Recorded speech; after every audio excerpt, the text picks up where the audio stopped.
मेरे को ये चुनौती नहीं दी जा रही है, ये चुनौती सभापति के पद को दी जा रही है। Mister Derek O'Brien, you are shouting at the chair. Your conduct is ugliest in the house. ये चुनौती, प्लीज, ये चुनौती इसलिए दी जा रही है कि जो व्यक्ति इस पद पर बैठा है वो इसके लायक नहीं है, ऐसा ये सोचते हैं। जो आज मैंने देखा है, जिस तरीके का व्यवहार सदस्य ने किया है, शारीरिक रूप से किया है, जिस तरीके का व्यवहार इधर से भी हुआ है, मैं कुछ समय के लिए यहां बैठने में अपने आप को सक्षम नहीं पा रहा हूं। Leader of the position, please take your seat. Yes sir, what do you wish to say, sir? Sir, I want to say, sir. Yesterday only we raised this issue, sir. And it is a very important issue, sir. Not only concerned to a particular sir, individual. What is the point you are making? No, this forgot. You want to discuss it? Yes. Discuss. And who is behind this? And how only 100 sir, grams. Nothing else is going on record. Nothing else is going on record. I will not allow the House to be used as such a platform. Please, sorry. Avail the rules, sorry. Shri, nothing going on record. Shri Kartikeya Sharma demand to establish defense maintenance, repair and overhaul hub in Ambala.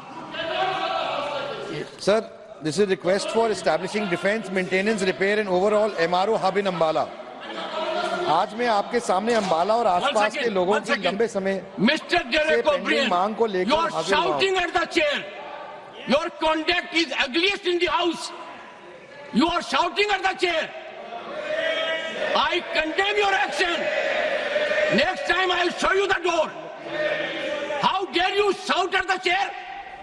And senior leaders are not taking note of it.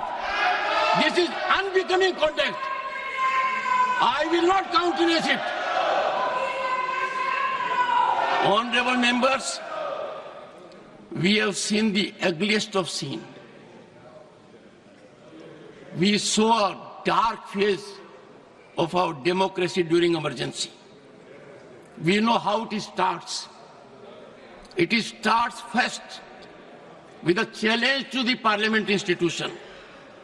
And that challenge was there. In June 1975, a serious challenge here. I am sure we have distinguished member here. Can anyone countenance this kind of conduct? They think they are law unto themselves. They think they are all wise. They think they are the only one whose heart is bleeding. The entire nation is in pain because of our girl. Entire nation is feeling the pain. Right from the president to the prime minister to myself and many more, everyone is sharing the situation. But to monetize it, to politicize it, is the greatest disrespect to that girl. That girl has a long way to go. I was so happy that the state of Haryana immediately announced we will give her all commendations, all financial relief that is due to a medal winner. There is a state government that has recognized her as a medal winner. Will give all assistance given to a medal winner. And here, I would urge you all with folded hands. Many of you are very senior to me. In this house, let us have bipartisan approach on certain issues. Issues like this. On political issues, debate permits your point of view to be projected. Yesterday it was done. And let me tell you, honorable members, when the leader of the opposition raised his hand yesterday, I have to take note of it. Leader of the House and Leader of the Opposition are very, very significant. I sent a message to him. What is the issue you are seeking to raise? And the response which I get in writing, which will be laid on the table of the House today, and that was, I want to raise an issue of urgent public importance. Do I make anything out of it? Do I know the subject of it? Do I know the urgency of it? In the process, the leader of the opposition has an idea of the chair, that the chair is a rubber stamp or just a post office, get a communication and give the floor. When I give floor to someone here that is watched by more than 1.4 billion people, it is embedded in the history. I do not know how I will be able to respond to my conscience. Individually, all members are so talented. Sir, you walked out and you came. In the process, you hurt more than 1 billion people. In the process, you set aflame democratic traditions. By walking out, the insult to the chair, did you see yourself how Derek O'Brien, floor leader of TMC, shouted at the chairman? No. If it does it, is it the way? I am so sorry, Shri Kartikeya Sharma. Thank you, Chairman, sir. Sir, I come from Haryana, so I would like to resonate the sense of the House that you have just said, that we are all members of this House standing with our brave girl. Yes, Sir, I am Leader of the House, on the contemporary scenario, please. जिस तरीके से अभी विपक्ष ने व्यवहार किया, जिसने आपको भी तकलीफ पहुंचाई और संवैधानिक दृष्टि से जो संसदीय मर्यादाएं हैं उनका उल्लंघन हुआ है, वह सच में निंदनीय है। It is condemnable.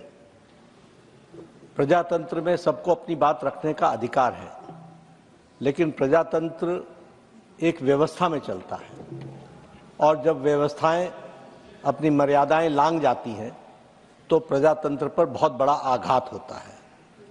मैंने कल भी कहा था और मैं आज भी कहता हूं कि leading opposition party Indian national Congress और जिनकी एक संख्या के रूप में टीएमसी भी यहां पर विराजमान है विपक्ष के रूप में, जिस तरीके से उनका व्यवहार चेयर के प्रति रहा है वह कंडेमनेबल है। और जो लोग लंबे समय से संसदीय प्रणाली में कार्य करते रहे हैं उनके लिए ये एक प्रश्न आत्मचिंतन का है जो उन्हें करना चाहिए। जहां तक विनेश फोगाट का सवाल है, ये कोई पक्ष और विपक्ष का सवाल नहीं है, यह देश का सवाल है और सारा देश उनके साथ खड़ा है। ये भारतीय खेल को आगे बढ़ाने का विषय है जिसके साथ सब लोग भावनात्मक तरीके से जुड़े हुए हैं और भावनाओं के साथ विनेश के साथ खड़े हैं। और मैं ये कहना चाहता हूं कि कल प्रधानमंत्री जी ने कहा चैंपियंस ऑफ चैंपियन, और साथ में प्रधानमंत्री जी ने कहा कि सारा देश खड़ा है। मुझे लगता है, और मुझे ही नहीं लगता, सारे देश को लगता है कि ये आवाज प्रधानमंत्री की आवाज 140 करोड़ देशवासियों की आवाज है। दुर्भाग्य इस बात का है कि इसको भी हम पक्ष और विपक्ष में बांटने का प्रयास कर रहे हैं। मुझे लगता है कि शायद विपक्ष विषय विहीन हो चुका है, मुद्दा विहीन हो चुका है। The opposition does not have any solid issue which they want to discuss, for which the ruling party is ready for discussion on all forums and on the forum of Rajya Sabha. लेकिन जब सारा देश इस विनेश के साथ खड़ा है तो मुझे लगता है, और जो भी प्लेटफॉर्म्स थे और हैं, उन सारे पर रिड्रेसल का प्रयास भारत की सरकार और खेल मंत्रालय और ओलंपिक एसोसिएशन के हमारे नुमाइंदों ने किया है। इस बात का मैं विश्वास दिलाना चाहता हूं। इसलिए भावनाओं पर कंट्रोल करना, भावनाओं को सीमित रखना और अपने विवेक से काम करना, यह इस समय की आवश्यकता है। मुझे लगता है, मैं आशा करता हूं कि विपक्ष अपनी भूमिका को इस दृष्टि से देखेगा। एक बार आपको जिस तरीके से आपके चेयर को आघात पहुंचा है, यह सच में निंदनीय है, ऐसा मैं कहना चाहूंगा। Will you take your seat? मैं बोल रहा हूं, टेक योर सीट। बैठिए एक बार, बैठिए, मैं बोलने जा रहा हूं अभी। माननीय सदस्यगण, इस पवित्र सदन को अराजकता का केंद्र बनाना, भारतीय प्रजातंत्र के ऊपर कुठाराघात करना, अध्यक्ष की गरिमा को धूमिल करना, शारीरिक रूप से चुनौतीपूर्ण वातावरण करना,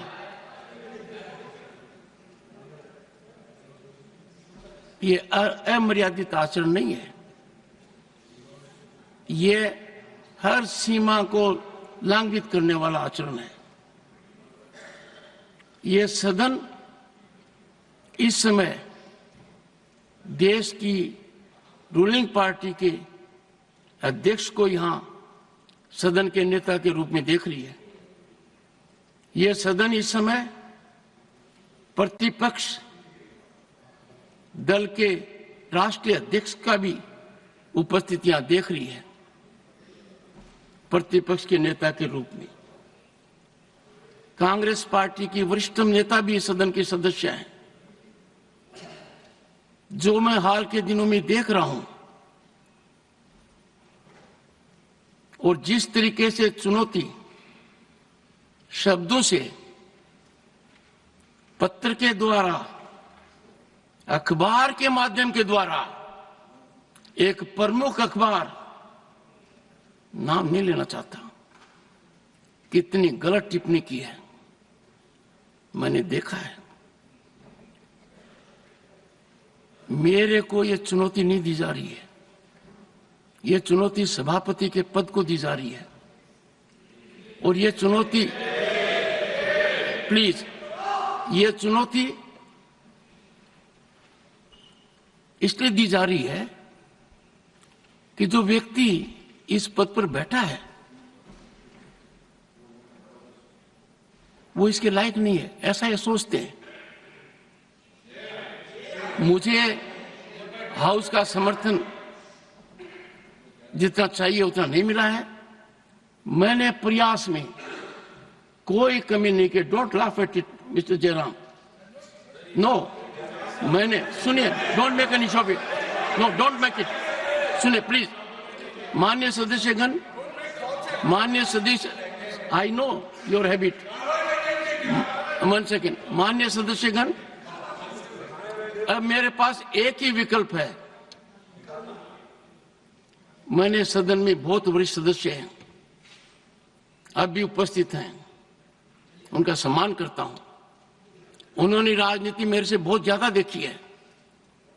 दुखी मन से मैं मेरी शपथ से दूर नहीं भग रहा हूं, पर मुझे जो आज मैंने देखा है, जिस तरीके का व्यवहार सदस्य ने किया है, शारीरिक रूप से किया है, जिस तरीके का व्यवहार इधर से भी हुआ है, मैं कुछ समय के लिए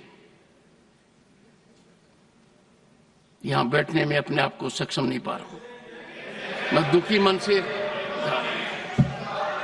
नमस्कार।